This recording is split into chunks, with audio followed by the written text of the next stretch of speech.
Welcome to Deep Thought, the people who mold us. You know what? And I kind of alluded to this in my last podcast. We have to, as we're growing up, we're not just molded by our parents. Who we are isn't shaped. That's not who we, solely responding to or solely reacting to.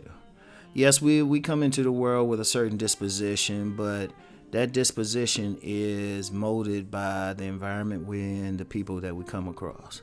Now, we come across, first we come across our parents, or parent as the case is in too many cases, right? We come across our parent, we're molded by whatever their thoughts are. In fact, for people familiar with the 5 personality types I've presented, all those personality types are molded by some action by the parent, whether it be neglect, abandonment, trying to control you too much, or rejection around the age of puberty. It affects us. But we're not just affected by our parents. That's the most profound effect. But then we're affected by the village. The African proverb is that it takes a village to raise a child is very important. Of course, some people think Hillary Clinton came up with that in the 90s. Please. Anyway, it really does take a village, because if you look at anyone, there's a lot of influences on them.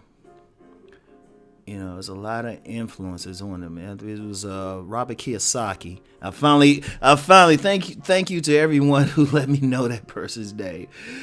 Talked about, you will make the average of your 5 closest friends and something, right? It's, that's very important, because you pick up their energy and stuff. But even before that, as a child, as you're growing up, you're affected by being around your parent, or you're affected by your uncle and your uncles, aunts, grandparents and stuff. Like I told a story in one of my Sunday videos about how I would just mimic what my step-grandfather would do as he was getting ready to go to his security guard job, as he straightened out his uniform and everything, right? And then I picked up a lot, still shaped. I was shaped by my uncle. My uncle was... he looked like Billy D. Williams and he acted like Alonzo Harris. So I was shaped by that, shaped by the women and how to respond to them. There's of course I'm known for doing relationships. Many men are shaped by the women that they grow up around and how to respond to them, how their mother behaves, how their aunts behave, how their cousins behave. Same thing with women. I'm known for talking about the imprint, but the imprint starts with the family, with the father, the men in the family.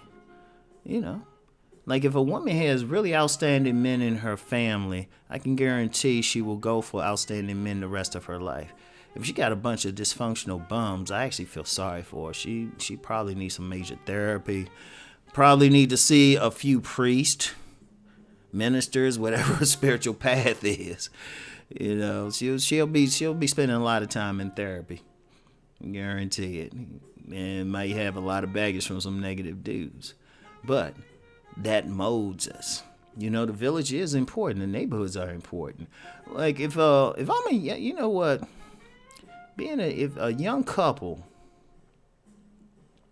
they're getting started. I know it's tough to find a place to live, but like if somebody is a couple in, say, a poor neighborhood or something, and it's a bad area, they probably need to do everything they can to get out of that area. Because first of all, you got, your children seeing and watching adults, and especially if the adults talk to them. That's going to influence how they do things. Friends in the neighborhood, older kids in the neighborhood. I've told people I grew up in Southeast D.C. There were some vile things that I've witnessed. with some older kids, influencing them. I've watched like some older kids make a young boy like suck another young boy's dick, or I witnessed, some older kids having two young kids under the age of 5 have sex. So it's, those environments mold us. And then when somebody grows up in that village and they grow up and they become very dysfunctional, people look at everything instead of like that environment. One thing I always say, if you want to know why a fish behaves the way it does, you need to look at the water it's swimming in. But it molds us. Everything molds us. Teachers mold us, right? That's a very important thing. I thought about a situation back at my elementary school. And this was around 1973, 1974. This was actually a real case of reverse racism. A real case. Sometimes people say reverse racism is just that somebody black didn't like somebody white. Just on a personal level, somebody might say it, but this was a real case of it. There was a white teacher, a young white woman who was a teacher at my elementary school. It was a predominantly black school. It had a few white kids, but it was predominantly black. When it was a move from 2nd grade to 3rd grade, it was, or 3rd grade to 4th, it was something like that. There were several students that came to school, young people came to school with letters from their parents like, don't put our kids in that white woman's classroom. Right? But even then, they realized the importance of the environment. That was a very strong 70s. That was a strong pro-black thing. I mean, in elementary school, we sang the black national anthem more so than we sang the United States national anthem or, My Country 'Tis of Thee and all that shit. I actually knew to learn the words as a child and stuff. But they were concerned about the environment, what they were learning. That was just the environment then. The thing is, the village is very important because, I mentioned the thing with the teacher, but yeah, teachers mold us. Everybody we encounter. And sometimes it's deep to the point that even the environment can mold a child more so than the parents, believe it or not. See, a lot of parents, in the county I live in now, it's predominantly white. At least in the zip code I'm in, it's affluent. It probably raises the rest of the county. It's pretty good. They're building a lot of homes in the area and everything. $300,000 homes and everything. Big building spree. A lot of luxury apartments, stuff like that, right? But in the same area, there's a big-ass drug problem. Like opioids is big. Before that, heroin was big. Actually got a lot of like rehab places in the area. It's to the point they're teaching children drug awareness as young people. Now that would seem, the general mythology is that you would get that in a poorer area, where there might be absentee fathers and everything's more dysfunctional. Yet this is in an affluent area where they're doing this. Now, one of the major things is that in some cases, these kids are being raised more by the streets, so to speak, as it were, than they are by their parents. Because, the thing about having an affluent lifestyle, you got to work all the time.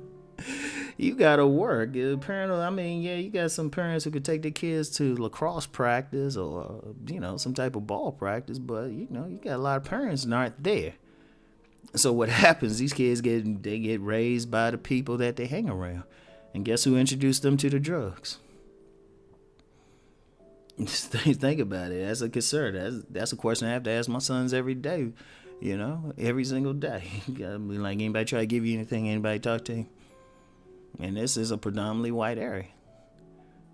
But That's the influence of the people around us. They mold us. You know, it's very important. The environment is important. The people, the village is important. Because really, what needs to happen, of course, I'm known for talking about relationships, but ultimately, to fix relationships, the community has to be fixed, the culture, because it's the community that supports it. If you have a community where everyone's getting divorced or separated or there's a lot of infidelity, well, guess what? You can go in there and everything can be perfect, but all of a sudden it hits you. So it's something to think about. It's an important thing. The village is important. The people, the teachers, everything. It makes a big difference. Now, it's not always a bad thing, and a lot of times it's a good thing. I was heavily influenced by many teachers. I was heavily influenced. But it's very important. The community, everything, the people. You're raising a child, it really takes a village. And they mold us in ways that sometimes we don't even see. And we could probably go to our deathbeds without realizing it. So, as always, think on this, and I get back with y'all later. Peace.